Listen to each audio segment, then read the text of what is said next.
Hi, and welcome to the September edition to CPSB-TV at CTEC. I'm London. And I'm Braylon. Here's a look at what's coming up in today's show. Commercial arts students take on a real-world client, transform the 90-year-old image of a local organization. Plus, in school by day, working all night, meet a welding student who is making bank. And strong bodies, strong minds, strong women. We take you to the powerlifting practice at Washington Marion High School. First, our top story. When a teen report we produced aired on Calcasieu-TV last month, it caught the attention of the director of the Lake Charles Housing Authority. Reporter Dylan Perkins tells us what happened next led to a real-life professional opportunity for commercial arts students at CTEC. We want a logo that's clean. Inside commercial arts instructor John Matoyer's class, students are hearing from the Lake Charles Housing Authority about some old-fashioned branding ideas in need of a refresh. We're wanting to rebrand our company to expand it, to appeal more to the community, stakeholders, and partnerships. Some of those stakeholders are the very students and families that Calcasieu Parish Public Schools serve through low-income housing services. We do house Calcasieu Parish School Board families, so we think that it would be a cool project for them to take on. The Lake Charles Housing Authority has been around for close to 90 years. Who better than teens to give it a fresh, sustainable refresh? We've been around since 1938, I think it has been, so we're looking at doing something new, refreshing, and different to appeal to not only the individuals that are in housing now, but the individuals that are going to be in housing in the future. We are going to try to add more of a community aspect, make it appealing to the communities so that they can help expand. They want to add growth to it. They want some greens, they want some earthy tones, but it also has to be business-like. We're going to try and make a logo that can go on business cards, windows, license plates, anything within that, our ability to do, like shirts. Mr. Matoyer says he's excited for his students to have a real-life opportunity to challenge his creative students. You know, we're working with the community. It's real. I think that's a great experience for the students to have. It also puts the students in the shoes of an expert. You know, they get to be the person dealing with this client, and I think that's a great experience to have as well. Students just finalized their sketches for a new logo. The next step is to put together the best designs and meet with the Housing Authority in the coming weeks. Reporting for CPSB-TV, I'm Dylan Perkins. We'll be sure to update this story when the Housing Authority launches the new logo designed by our students. CTEC is making sure students have what they need to succeed both in and out of the classroom. The campus offers a clothing supply and hygiene closet in the counselor's office. We spoke to Mrs. Shaw why this resource is important. Found that some of our students really had a need for different things, and so it was important that we have a few things on campus to help them when they need it, and if it's something that they need and we don't have on campus, we can still work to get that for them. The closet is open from 8:30 to 2:45 every school day in Ms. Shaw's office. Our next story shows you the value of hard work truly paying off. Reporter Denzel Boyd introduces us to a second-year welding student who has a passion in this trade that has already landed him a competitive job. This is 18-year-old Mason Holbrook, a senior at Sam Houston High School and a top welder here at CTEC. Hard work, determination. He set his mind on what he wants to do, and he's learning how to do it. What he's learned in the shop has helped him acquire a high-paying job with Shaw as a welder, averaging $30 an hour, working 80-plus hours a week. What keeps me motivated at work is making money and just makes me, I feel accomplished after I finish. But here, it's just wanting to be a welder, wanting to be a combo welder, and just keep pushing myself to be better. You might be wondering how he's able to balance school and the welding job that he works through the night. Mason says it's pretty simple. Just get as much sleep as I can, try my best. It's just, when that hood goes down, you just mind, all you're worried about is the puddle, making a good weld and passing the test. Mason's welding instructor, Daniel Allen, says every student has the opportunity to make good money and live fruitfully if they lock in. I explain to all of my students each year when they come in that if they'll jump in and let me teach them this craft, by the time they leave high school, they can be making as much money as a four-year college graduate. With Mason, on the other hand, he jumped in and went and found a job, something that worked with his school schedule. So not only is he getting on-the-job training, he's also getting to come here and I get to work with him through things that he's struggling with on the job. Reporting for CPSB-TV, I'm Denzel Boyd. Mason says he's saving his money right now to buy a house when he turns 20. The Washington Marion girls powerlifting team is striving for greatness with the strength of their teamwork and girl power. Reporter Jordan Earl takes us inside the weight room to see the grind. All in, all in. The Washington Marion girls powerlifting team is definitely all in. Start.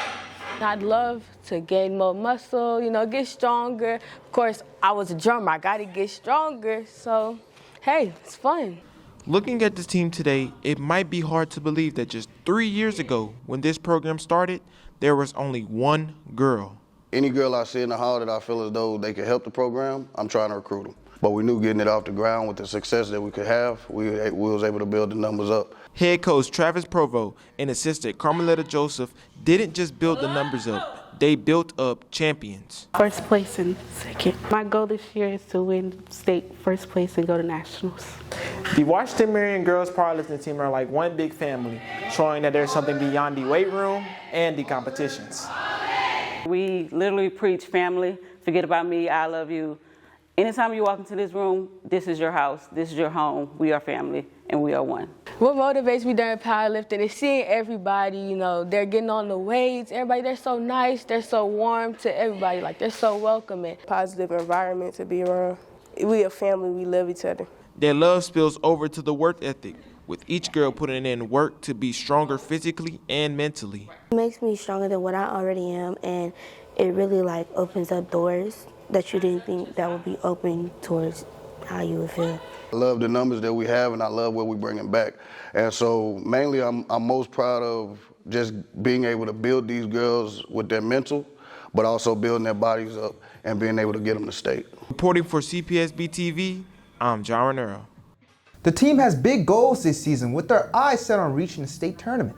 Football season is in full swing across the district, and that means the people bringing you the game entertainments are on the sidelines and in the stands.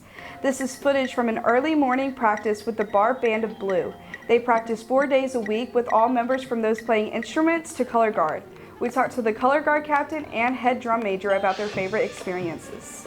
Favorite part about Friday Night Lights is having my friends be able to watch the performance I worked really hard towards. I wanted to be captain because I wanted to be able to lead my team to the highest standard of performance that we could achieve as a group. My favorite part about marching season is our very last competition. It's so rewarding to end the performance and feel rewarded. My favorite part about being drum major is getting to lead the group. I love getting to be the change I want to see in the band. Get to come up with ideas and get to use those and enact those. So that's just something I enjoy doing. When I'm on the field, honestly, I think about a lot of what did I prep for? I stand there and I just take a minute to pray, and I make sure that everything I'm doing in that moment helps not only prepare me, but to just prepare everybody else around me. My favorite part about Friday nights is definitely walking in. I like getting to march into the drum cadence and get to say our little cheers and things like that. I think that kind of hypes up the group. You can see the Barbe Band of Blue performing their new show at home football games October 3rd, 17th, and November 7th. A controversial federal waiver has been signed by Louisiana Governor Jeff Landry. It'll ban soda, candy, and energy drinks from SNAP purchases starting in January. In this week's Hallway Hot Takes, reporter Fred Dirk finds out what people have to say about this topic. What do you think about the SNAP benefits banning soda and candy? Me personally, I think that it's a good thing. I feel like with the energy drinks and the candy and stuff, I feel like it's a hazard to the kids, and it's better to pick green than deal with something that's gonna kill you. So I feel like it's a good thing.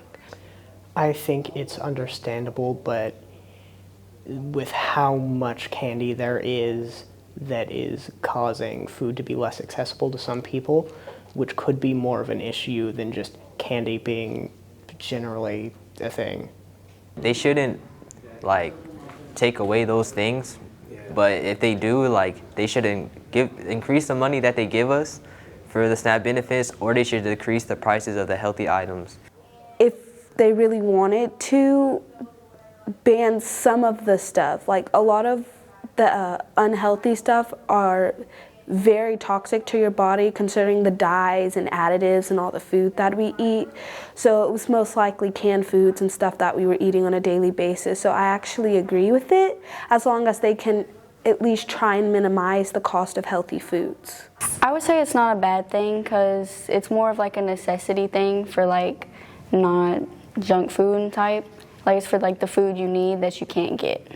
Overall, it makes sense. Like the previous people have spoken, it's bare necessities. The only reason it may be a problem is like if you introduce the idea of only allowing certain things, it brings into question what's considered good and bad. It might just overcomplicate things in certain areas where they really don't need to be overcomplicated. The reason behind this change is to reduce the risk of chronic diseases connected to sugary, unhealthy drinks and snacks. This hallway hot take had a lot of students with split opinions on and off camera. That's a wrap for this edition of CPSB-TV at CTEC. Thanks for joining us, and don't forget to follow us at CTEC on Facebook and CPSB_CTEC on Instagram. Bye!